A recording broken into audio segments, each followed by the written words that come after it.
Mi nombre es Vanina Maidana y en este episodio en Psicología Contigo vamos a hablar de una referente que ha dejado una huella muy importante en nuestras memorias. Ella es Diana Frances Spencer, nacida en 1961 y murió en 1997. Con su carisma, su autenticidad y su bondad, logró conmover al mundo y se convirtió en la princesa del pueblo. Diana creció en el seno de una familia marcada por la violencia, faltas de muestras de amor rodeada de inmensas expectativas patriarcales y constantes desprecios por ser mujer. El divorcio de sus padres y el abandono de su mamá le dejaron heridas profundas que ayudaron a construir su fortaleza a tan solo 5 años de edad. En su vida adulta, se le presentó la misma situación con diferentes actores. Nada fue sencillo. Intentó salvar su matrimonio de 1000 maneras, pero no tuvo éxito. Sin embargo, esto no impidió anhelar un futuro diferente para sus hijos. En su biografía, Diana, su verdadera historia, del año 1992, escrita por Andrew Morton, contó cómo ella se esforzó para que sus hijos sean felices y vivan una vida lo más normal posible. A pesar de todas las dificultades, buscó sanar los lazos ausentes de su familia y de su fallido matrimonio, dando amor y entregando su corazón a quien más lo necesitaba. Desde un niño internado, un anciano con cáncer avanzado, e incluso acercarse a infectados por SIDA, que en aquellos años era muy peligroso. Una mujer alegre, con proyectos y muchas ganas de hacer el bien. Desde su aporte, aunque sea una palabra, era suficiente para cambiar la diferencia. Una mujer inspiradora, quien se animó a romper estructuras y a reparar su historia personal para transformarla en motivación.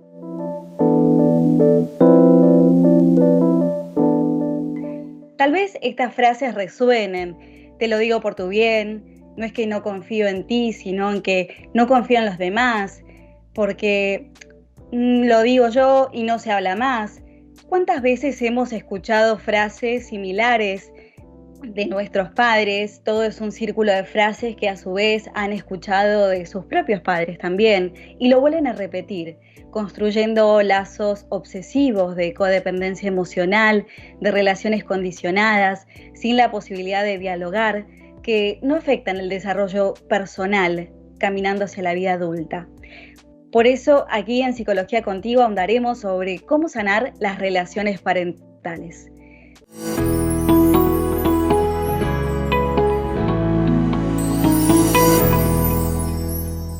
En esta oportunidad, nuestra invitada es Meury José Rivero. Licenciada en Psicología Clínica, es terapeuta de niños, adolescentes y adultos, capacitadora en el área psicoeducativa, profesora de Psicología General y Psicología Evolutiva de la Escuela Pública de la Universidad Central de Venezuela. Además, moderadora en Psique y Vida, donde dirige el grupo de apoyo emocional para el duelo migratorio en Venezuela, con quien analizaremos sobre cómo sanar las relaciones parentales. Buenos días, Meury, ¿cómo estás? Buenos días, Vanina, un gusto saludarte.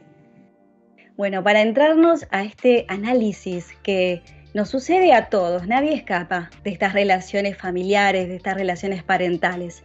¿Qué importancia tiene sanar nuestras relaciones parentales? Fíjate, es muy importante. ¿Por qué? Porque de la relación con nuestros padres nosotros sacamos nuestros primeros conceptos de lo que es el amor, de cómo nos relacionamos con los otros y sobre todo el primer concepto de nosotros mismos, ¿ok? De esas frases amorosas que nos pueden decir nuestros padres o no tan amorosas, van construyendo esa imagen que tenemos acerca de nosotros mismos. ¿Quién soy yo? ¿Por qué? Porque ese otro, que es papá o mamá o quien funge o quien tiene esa función, es el que me va dictando la pauta, porque cuando estoy en mi momento de mayor vulnerabilidad, que es cuando llego a este mundo, recuerda que la especie humana es una especie vulnerable, ¿verdad? Mientras, digamos, otros animalitos al nacer en cuestión de minutos ya están caminando, nosotros necesitamos la asistencia del otro por un periodo mínimo de 1 año, por ejemplo, para sostenernos, ¿sí? Entonces, de una u otra forma, ese referente que es mi sostén, que es quien me contiene en este mundo a mi llegada, va construyendo, me va ayudando a construir esos primeros mensajes que tengo acerca de mí mismo. Entonces, por eso es tan importante sanar, sobre todo descubrir cuáles fueron esos mensajes que yo recibí para poderlos sanar. No solamente la imagen que tengo de mi padre o mi madre, sino también poder sanar el discurso que recibí, que probablemente lo descubra de forma muy sencilla, revisando mi monólogo interno. Entonces, nuestros vínculos parentales comienzan entonces desde la gestación. Desde el deseo de los padres, es decir, muchísimo antes.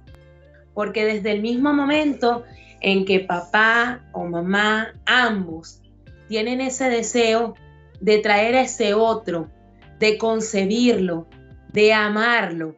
Fíjate que no estoy hablando ni siquiera de la planificación, que la planificación es otra cosa, agrega más, por decirlo así. Estoy hablando del deseo, mi deseo de ser padre o madre, de tener a alguien a quien cuidar. Desde allí ya se está estableciendo el vínculo, porque definitivamente si yo deseo cuidar a un otro, cuando ese otro esté en mi vida, mi relación con ese otro va a partir del amor, que es el principal ingrediente para una crianza sana. Entonces, ¿qué tipos de estilos parentales existen? Fíjate, hay mucha teoría, todos te van a hablar de distintas, pero la teoría originaria de los estilos parentales plantea cuatro estilos parentales, ¿no? Que es de la psicóloga norteamericana. Entonces, planteaba un estilo que a muchos se nos va a hacer rapidito, vamos a decir, ay, yo creo que mi papá y mi mamá tenían algo de eso, que es el autoritario. El autoritario, como el nombre lo dice, impone lo que el niño debe hacer. No le da capacidad al niño o radio de acción para cuestionar, no se cuestiona la autoridad. La relación es yo autoridad, tú seguidor. Tú sigues las normas, tú sigues lo que yo te digo, ¿ok? La obediencia es automática, el porque yo lo digo, ¿sí? Este estilo parental, el problema que nos trae es que de una u otra forma no le permite al niño desarrollar criterios, ¿verdad? Al momento de la toma de decisiones. Por otro lado, dependiendo de la teoría en donde nos paremos, ¿verdad? Van a hablar de estilos un poco más, le ponen distintos nombres, irresponsables, complacientes, y dependiendo de, lo van a dividir en dos o en uno. Entonces, dentro de esta área, los dos que encontramos son el llamado indulgente, que es aquel papá que hace todo por el niño, lo sobreprotege, lo inhabilita. Otro modelo que no permite el desarrollo de un pensamiento crítico, de un pensamiento creativo, porque básicamente anulas al niño y tú, por un tema de sobreprotección, vas respondiendo como padre a las demandas del ambiente, ¿ok? Y está el negligente, que es aquel para el cual el niño no existe. Este también es súper complicado, los vemos, por ejemplo, en niños que son abandonados o niños que tú ves que son los que se hacen su comida, están todo el día solos, cuidan a los hermanitos, porque no tienen el rol de niño ni de hijo dentro de la familia. El padre no está interesado en los derechos del niño, el padre no está interesado en contener al niño, no es un respaldo ni cognitivo ni emocional de ese niño, ¿ok? Y tendríamos dentro de este espectro, ¿verdad? Como que el que los psicólogos pues recomendamos más dentro del sistema de crianza, que es el modelo democrático, ¿sí? ¿Por qué el modelo democrático de autogestión es el más recomendado? Bueno, porque le permite al niño, por ejemplo, el desarrollo del pensamiento crítico, el desarrollo de la capacidad de la toma de decisiones. Porque en este caso no es que se va a hacer lo que el niño diga, no es que el niño es la autoridad, sino que se trabaja con el niño que entienda el por qué y para qué de las normas que se tienen, que le dé significado. Es decir, a veces la gente se confunde y cree que este modelo de crianza es que el niño haga lo que quiera. No. O que se le da demasiada autoridad al niño. No. Se le enseña al niño a pensar. Pero es básico que el niño entienda que sus derechos terminan donde comienzan los del otro, que es la base de la democracia, ¿verdad? Todo el mundo tiene derechos y todo el mundo tiene deberes. Esta es la base de este modelo de crianza. ¿Qué pasa? Este modelo de crianza, al yo entender cuáles son mis derechos y deberes, tengo mayor propensión al desarrollo de la empatía, porque hay algo básico. ¿Por qué no haces tal cosa? O sea, ¿por qué, por ejemplo, no tiras la comida del otro? Porque no quieres que tiren la tuya. ¿Sí? ¿Por qué no le dices algo desagradable a tu compañerito de clase? Porque no te gusta recibir palabras desagradables. Y desde allí voy cultivando la empatía, pero también le permito al niño pensar el desarrollo de aquello que nos separa de otras especies, que es el pensamiento lógico y el pensamiento crítico. Entonces, como todo, fíjate la importancia de esto, como todo lo que ocurre afuera no es que, yo regañé a mi hijo, o no es que, yo lo dejo debatir. No, todo esto que ocurre afuera, ocurre adentro.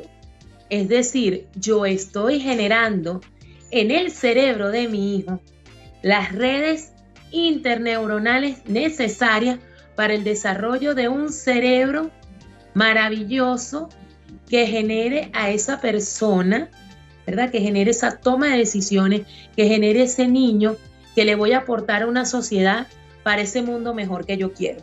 Pero de eso va a depender el desarrollo de un órgano, y el desarrollo de ese órgano, sus conexiones interneuronales, va a depender el estilo de crianza que yo aplique con él. De allí la importancia. Entonces, en este proceso de sanación con el vínculo con nuestros padres, ¿nos puede ayudar a mejorar la autoestima, Meury? Por supuesto, porque como bien te lo dije, esos primeros mensajes, yo tengo una frase que es que las palabras son los tatuajes del alma, ¿sí? Entonces, y más si son de los padres, tú puedes tener la total seguridad de que si tú tienes un papá que te dice, tú eres valiosa, Vanina, tú eres valiosa, Vanina, tú eres valiente, mira, puede ocurrirte una situación donde tú estás asustada, porque el miedo es real, está aquí, tienes todos los compuestos, es una emoción donde vienes con toda la carga para generarla. Pero lo primero que te vas a decir es, tú puedes porque tú eres valiente, ¿sí? Entonces, por supuesto que el sanar la relación con los padres permite mejorar la autoestima. ¿En qué sentido sanarla? Porque la gente ve esto como, ¿qué es eso de sanar la relación con nuestros padres? O, me hicieron mucho daño y yo tengo que simplemente pasar la página. No, es un proceso doloroso, arduo, ¿sí? Pero que lo debemos hacer por un tema de que el perdón favorece más a quien lo otorga que a quien lo recibe. Porque realmente con la rabia que tienes tú como persona hacia tus padres, no los estás castigando. Eso porque no es como un superpoder que yo agarro y le lanzo alguna cosa mala al otro, sino que es algo que yo me estoy consumiendo y que me está consumiendo a nivel emocional, a nivel cognitivo, y por eso es que debo sanar la relación, a veces incluso comprenderla, porque un elemento útil es siempre ir un poco más atrás, porque muchas veces encontramos que nuestros padres no fue que hicieron eso por dañarnos, sino que hicieron lo mejor que pudieron con lo que sabían, porque probablemente vemos que el patrón de crianza o el estilo parental es generacional. Fue lo que hizo el papá con ellos y a su vez fue lo que hizo el bisabuelo con ellos y el tatarabuelo con ellos, y así vamos. Entonces, Meury, qué importante esto que nos mencionás de sanar el pasado y poder sanar también con nuestros padres para poder mejorar la autoestima. Entonces, al mejorar el vínculo con nuestros padres, nos mencionaste que es importante también el poder superar estas dificultades. Entonces, ¿qué herramientas disponemos para superar el dolor? Fíjate, para superar el dolor es importante, bueno, por supuesto siempre vamos a hablar y por supuesto por el área en el que yo me desenvuelvo, los psicólogos siempre vamos a decir hay que ir a terapia, porque definitivamente el acompañamiento con un especialista que esté entrenado, pues no es que te va a eliminar el dolor, pero el tránsito por el mismo no es igual cuando estás acompañado de alguien que te va dando contención y te va de una u otra forma, digamos, el trabajo lo hace la persona, pero el psicólogo es como el que lleva esa linterna y te va mostrando como que mira, tenemos estas opciones, ¿no? Entonces, de una u otra manera, el acompañarte con un especialista, una opción. Lo otro, revisar. Como bien te lo decía, los padres hacen muchas veces, la mayoría de las veces, lo que hacen con la crianza no lo hacen por perjudicar a sus hijos, sino por el hecho de que hacen lo mejor que pueden con las herramientas que tienen a disposición.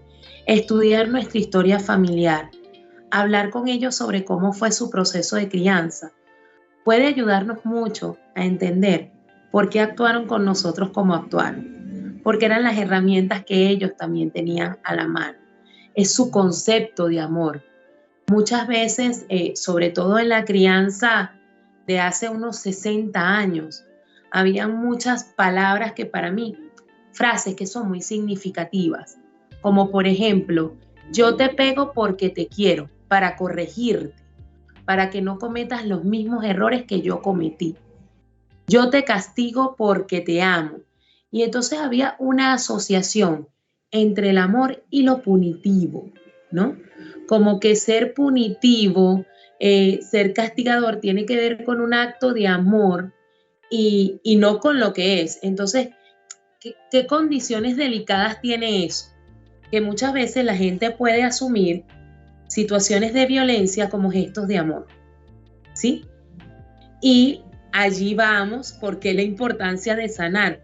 Cuando yo entiendo que esto, parte del miedo y no propiamente del amor, puedo modificarlo, ¿sí? ¿Y por qué parte del miedo? Porque solo el miedo me lleva a agredir a otro para esperar que corrija algo, ¿sí? Entonces, cuando voy haciendo ese proceso de comprensión, esa es una de las herramientas. Mi historia familiar, terapia, documentarme acerca de qué es esto, qué es el niño interior, qué son los vínculos familiares, ¿sí? Todo esto, ¿para qué? Para darle contenido intelectual a algo que es absolutamente emocional y que luego voy a trabajar con terapia, en la práctica de la meditación, en los distintos recursos que existen para ese viaje tan maravilloso que es el autoconocimiento, poderlo incorporar y poder incorporar otro elemento más, que es sanar el vínculo con padre, madre o quienes cumplieron ese rol. Entonces, ¿qué pasos debemos hacer para romper con los patrones familiares? Fíjate, lo primero es descubrir como que cuál es ese guión de crianza.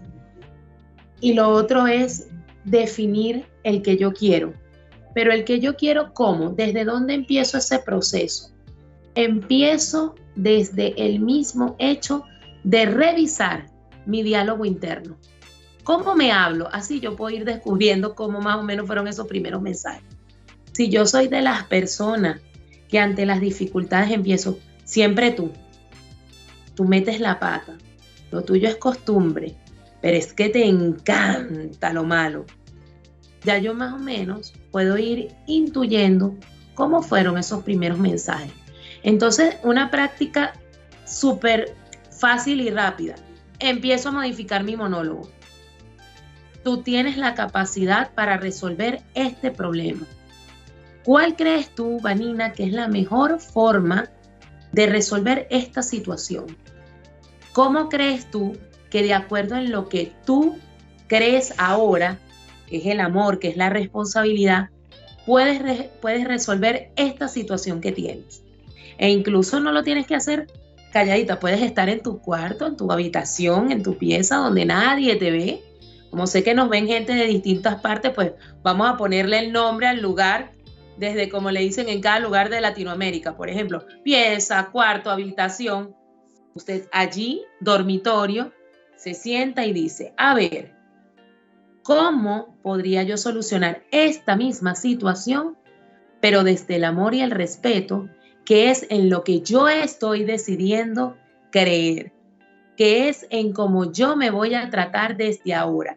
Porque cuando éramos niños, la responsabilidad era de nuestros padres, pero ya en la adultez, la responsabilidad es de nosotros. Y desde allí parte el proceso de perdón. Cuando yo tengo la capacidad de darme cuenta que ya no puedo responsabilizar a mis padres, sino que ya me tengo que autogestionar y responsabilizar yo, ¿sí? Esa es otra herramienta, empezar ese proceso. Mucha gente le cuesta trascender y perdonar a los padres porque los siguen responsabilizando y no se dan cuenta que están repitiendo el mensaje al no responsabilizarse ellos, ¿sí? Los padres sobreprotectores, con muchos miedos que son entendibles, ¿pueden perjudicar nuestro desarrollo personal? Muchísimo, muchísimo. La sobreprotección es una forma de maltrato. Bien difícil de entender. De hecho, cuando uno se lo menciona a los padres en asesoría para padres, es como que si le rompes el corazón, ¿no? Y muchos hasta te dicen que si tú los quieres convertir en malos padres. Y les explicas que no tiene nada que ver con convertirlo en malos padres. Sencillamente, lo que ocurre es que si yo al niño no le doy la posibilidad de pensar, de tomar decisiones, lo sobreprotejo, lo cuido, que no se exponga, que no tenga la posibilidad de moverse en el medio social, no está desarrollando las cualidades. Por ejemplo, si el niño, un ejemplo simple y que a todo papá o mamá le va a parecer accesible. El niño quiere hacerse un sándwich, pero yo no lo dejo porque imagínate, se va a manchar las manos. O quizás le coloque demasiado relleno al sándwich y le hago yo el sándwich. Yo no estoy permitiendo que el niño, por ejemplo, explore si tiene competencias para la cocina. Y sobre todo, no le estoy permitiendo que vaya trabajando lo que es la autonomía. Si mi hijo, cuando sea adulto o hija, quiere de repente estudiar en otro país, ¿cómo va a ser si no puede llevar su propia cotidianidad?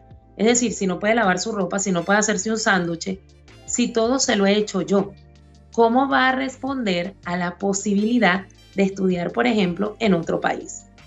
¿Cómo va a ser el día que forme una familia para tener una pareja donde exista la corresponsabilidad? Si no puede sostenerse a sí mismo, si no puede ser responsable de sí mismo. Entonces, cuando sobreprotegemos, podemos caer en el grave error de inhabilitar al niño. Y por supuesto generamos un niño inseguro que se va a transformar en un adulto inseguro, incapaz de responsabilizarse de sí mismo. Entonces allí hay una frase de María Montessori que a mí me encanta, me fascina, que decía, nunca le di ayuda a un niño que no necesitara realmente. Es decir, si el niño con autonomía lo intentaba 1, 2, 3, 4 veces y lo lograba, ella solo observaba y no brindaba la ayuda, aunque mucha gente la podía criticar por eso. Pero ¿qué pasaba? El niño se daba cuenta de su capacidad y por lo tanto ahí estábamos reconfigurando el sistema, reconfigurando ese cerebro que nos estaría brindando luego esa persona con capacidad para resolución de conflictos. Por ejemplo, ahí lo que podemos generar después en la adultez, ese adulto que no toma decisiones, que se siente incapaz de decidir hasta lo mínimo, como por ejemplo, hasta cómo vestirse. Yo no sé si tú tienes amigas, conocidos, hombres o mujeres, que hasta para cambiarse los anteojos llaman a los demás porque tienen miedo de si el color no es o si es, si me pongo o no, si me equivoco o no, hasta en cosas extremadamente simples. Muchas veces, por temor a ser exiliados o rechazados, continuamos en ese vicio de malos entendidos con nuestros padres, esa falta de diálogo. ¿Cómo podemos poner límites con amor para lograr un lazo más armonioso? Fíjate, lo primero es empezar a responsabilizarnos y entender que tenemos el poder de la libertad. Desde Santo Tomás de Aquino, que dijo, Dios no tiene nada que ver con la bondad o la maldad del mundo, porque Él nos hizo de libre albedrío, ya nos dio la clave. Nos dijo, señores, ustedes son libres. Entonces, desde la Edad Media, desde la época medieval, perdón, ya tenemos la autoridad de saber que tenemos libre albedrío. Entonces, a partir de allí, de yo hacerme responsable, yo empiezo este proceso de comprender. Este ser, este señor, esta señora, hizo lo que pudo con sus recursos, pero yo elijo hacerlo distinto. Entonces, cuando vengan hay frases que generalmente a muchos nos dan ruido, que es, no, yo te imponía un castigo porque hay una frase que a mí no me gusta, menos mal que a mí nunca me la aplicaron, que era, la letra con sangre entra. Y entonces cuando la repiten, ay, la gente se estremece. Tenemos el derecho, con amor, de decirle a nuestros padres, yo no comparto tu idea. Yo pienso que la letra con amor entra. Esa simple frase, que seamos capaces de manifestársela a nuestros padres, ya genera un proceso de sanación. O cuando ellos responden, bueno, a mí bastante me golpearon y aquí estoy. Ni siquiera necesité esos tales psicólogos. Y dice, bueno, a lo mejor tú tenías otros recursos, pero muchas personas, también he visto muchas personas que lloran, que se sienten mal y que probablemente venga de todos esos golpes. Entonces yo no comparto tu opinión, la respeto, mas no la comparto. Y desde allí empezamos a poner esos límites, y cuando estamos en el proceso de crianza, porque la mayoría de las veces estas diferencias ocurren cuando estamos criando y los abuelitos quieren como que recordar cómo criaron ellos, dice, bueno, en el momento en el que tú criaste, seguramente le dijiste a tu papá o a tu mamá, este es mi hijo, yo estoy criando, gracias. Yo te agradezco lo que me dices, pero en este momento yo estoy decidiendo criar de esta manera y te agradezco que respetes mi decisión. Allí yo no estoy siendo ofensivo, pero le estoy poniendo límites amorosos. Sobre todo, debo partir del hecho de revisar primero mi emoción. Se lo voy a decir de verdad desde el respeto, mostrándole que con respeto y amor se gana mucho más que con violencia y miedo, ¿sí? Que era mucho el modelo anterior, ¿sí? Represión, violencia, miedo, porque se creía que si tú le tenías miedo a tu papá y a tu mamá, mientras más miedo, más lo respetaba. Concepto, ojo, estoy diciendo la mayoría. El modelo dominante era como ese. No estoy diciendo que no hubo muchos padres que se salieron de ese patrón y que tuvieron que aguantar ser muy criticados, porque conozco muchos señores mayores, adultos mayores, que en aquella época aplicaron un modelo de crianza democrático y recibieron muchas críticas, pues. Los veían así como que, ay, mira, ese loquito tiene en su responsabilidad un niño. Entonces, este momento en que nos llega esa posibilidad de ser padres, ¿cómo podemos romper esas estructuras, esos esquemas que heredamos, que los tenemos en nuestro inconsciente, y construir nuevas formas de enseñanza para que nuestra enseñanza sea con amor hacia nuestros descendientes? Fíjate, lo primero, hay que documentarse para entender qué es la crianza respetuosa y amorosa. La otra, ya te la dije en la anterior respuesta, que es el revisar el diálogo. ¿Cómo nos hablamos? ¿Cómo nos hablamos a nosotros mismos? Porque de cómo nos hablamos a nosotros mismos va a partir el cómo le hablamos a los otros. Y a partir de cómo me relaciono yo conmigo, cómo me relaciono yo con los otros, con mi pareja, con mis padres, empiezo a modificar mi diálogo interno, empiezo a modificar, o mi monólogo, y empiezo a modificar mi diálogo con los otros, y desde allí yo voy a empezar con este ejercicio absolutamente práctico, a ir viendo cómo voy a establecer yo el diálogo ahora con mis hijos. Entonces me documento, voy a asesoría para padres. Para eso existen. Hoy día existen también las escuelas para padres. Voy a procesos, talleres, cursos, terapia de crecimiento personal.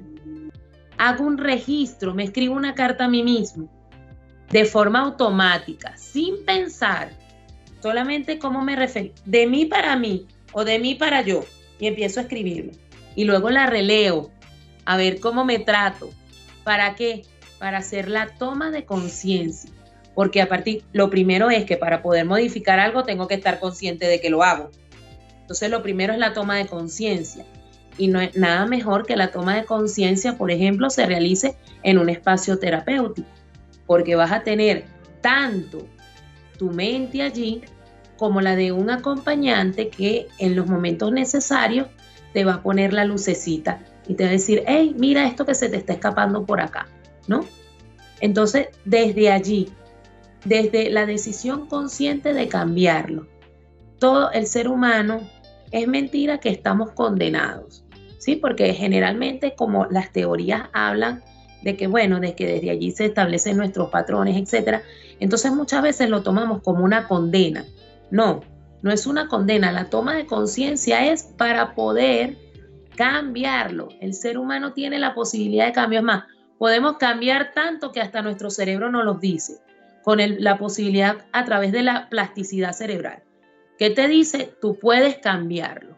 Tú puedes hacerlo distinto, porque hasta el cerebro, que es una estructura anatómica, puede modificarse. ¿Qué tips o recomendaciones son las más necesarias para trabajar las habilidades parentales?